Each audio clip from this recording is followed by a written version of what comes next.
Her injuries were compared to those suffered in a car crash. 7-week-old Leah Akinrayli had a fractured skull, ribs and fingers and had been repeatedly assaulted and even bitten. Today her father from Whittlesey in Cambridgeshire was convicted of her murder. The mother of little Leah had pleaded guilty to allowing her death to happen. They'll be sentenced at Ipswich Crown Court later. Well, our reporter Emma Baker joins us now from outside of the house where little Leah spent her short life. Emma. Yes, Jonathan, this is a case that will fill so many parents here in Whittlesey and across our region with disbelief and sheer horror. This is a story of little Leah Akinrayli, who was not yet 2 months old, but already in her short life she was subjected to pain and abuse by a man who should have loved her here at her home in Whittlesey. Today, that man, her father, was found guilty of her murder. She was robbed of her life when she was just 7 weeks old, by the very man who should have been protecting her. Today, that man, Olusola Akinrayli, was found guilty of Leah's murder, at the end of a long and difficult case. It's the most serious case of sustained child abuse that I've ever had the misfortune to investigate. The difficulty with these sorts of investigations, and they're almost unique, is the events occur behind closed doors. So the usual sources of evidence that police officers can tend to rely on are absent from these sorts of cases, which means that we have to work very, very hard on working and reworking the facts that we have before us. The string of injuries suffered by baby Leah was horrific in the extreme. She was apparently killed by a blow to the head. Human bite marks were found on her face and hands. The bites to her fingers were so hard they caused bone fractures. In her short life, Leah suffered other multiple injuries, including broken ribs, broken elbows and a broken thigh bone, an injury so severe a pathologist said it was like something normally seen in a road accident. The jury heard that Leah's mother, Kelly Inman, first noticed the marks and swellings on her daughter's body about a month after she was born. Kelly Inman told the court she was too frightened to quiz Akinrayli about the injuries, for fear he would end up hitting her. A week later, on December the 18th, 2006, paramedics were called to this house in Whittlesey to find the small child apparently lifeless.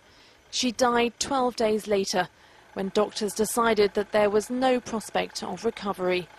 Her life support machine was turned off. Inman was yesterday acquitted of murder, but had already admitted to allowing the death to happen.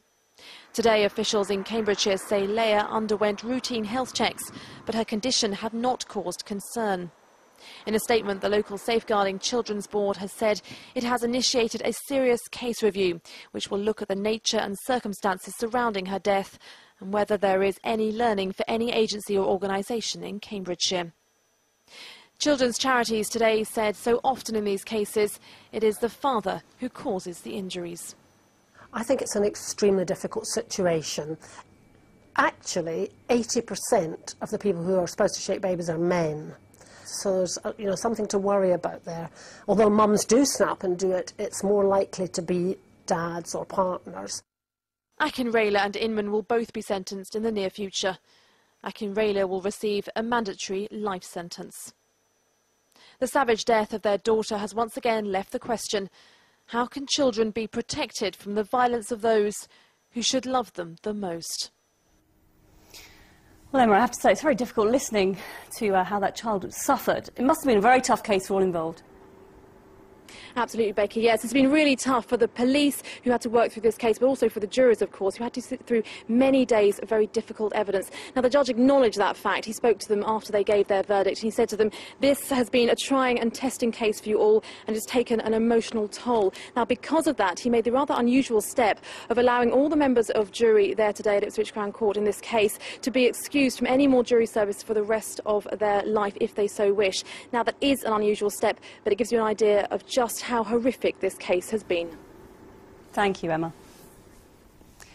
Detectives in Great Yarmouth are continuing to investigate the link between the mystery disappearance of a man from the town and 2 apparent suicides. Father of 3, Derek Tempest, has now been missing for 8 days and was last seen heading to a local garage where 5 days later 2 men were found dead. Malcolm Robertson has this report. The mystery deepens. Today there's been significant police activity around Great Yarmouth's Queen's Road, following the discovery of 2 bodies on Monday. Jim Hall and Andy Venton lived in this road and were involved in running a backstreet garage in nearby Camden Place. It's believed they committed suicide. Hall's garage remains sealed off today while the police carry out a major search of the premises. One officer told me that search could last for several days. Behind those blue gates is the red Fiat car in which the bodies of the two men were discovered. Are there deaths related to the disappearance of 30-year-old Derek Tempest, who hasn't been seen since visiting the garage 8 days ago? While a large-scale search takes place, the police are publicly making little comment. They won't say whether they're aware of any previous connection between Mr. Tempest and the two men, or whether Mr. Hall and Mr. Ventham left a suicide note. The investigations at Hall's garage is underway with a view to try and establish what link there was between the two. And once we know the answer to that, then that may well progress the investigation. What particularly are you looking for? We are looking for evidence to try and find out the whereabouts of Derek. We're very hopeful that Derek is still alive and out there somewhere. Today the police removed a number of items from the house Mr. Hall and Mr. Ventham shared, although the focus of their attention was the garage, where they repaired cars and motorbikes. Stephen Catchpole and David Day discovered the bodies on Monday. They became concerned because the garage doors were closed and a car engine was running. I thought this is a bit strange here, so I shoved the gate through. I mean, behind the gate there was this post wedged up against there.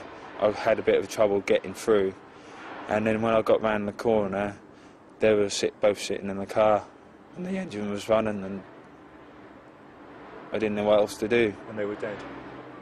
There's nothing you could do to save them? No, I was friends with them for many years, and there was nothing else I could do for them. Derek Tempest's family and friends are still hoping he might be found alive, but they and the police are fully aware there could well be a sinister reason for his disappearance. Malcolm Robertson, Anglia News, Great Yarmouth.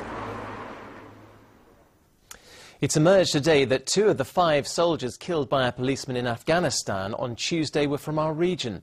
Corporal Nicholas Webster Smith of the Royal Military Police was born in Wales but had been living in Brackley in Northamptonshire. He was 24. Warrant Officer Darren Chant of the Grenadier Guards, who was 39, grew up in Luton and went to Lee Manor High School. Today, the deputy head teacher there paid this tribute to him.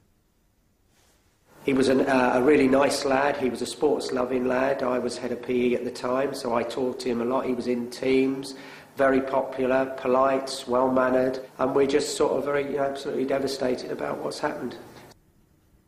A man's been charged after running amok with an axe in the Accident and Emergency Department of Bedford Hospital. Security cameras were broken and glass panels smashed in the attack just after 6 this morning. Derek Hunt, who's 46 and from Bedford, had been treated earlier by doctors but later returned. No one was injured, and he'll appear in court tomorrow charged with criminal damage and possession of an offensive weapon. This was at the extreme end of what happens in an A&E department. Obviously staff are used to dealing with people who have maybe had too much to drink, and they do suffer abuse, unfortunately, but this was a really extreme incident where someone returned with a weapon.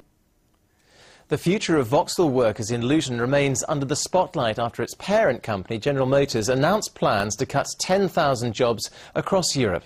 The announcement comes after GM on Tuesday scrapped plans to sell its European operation to the Canadian firm Magna.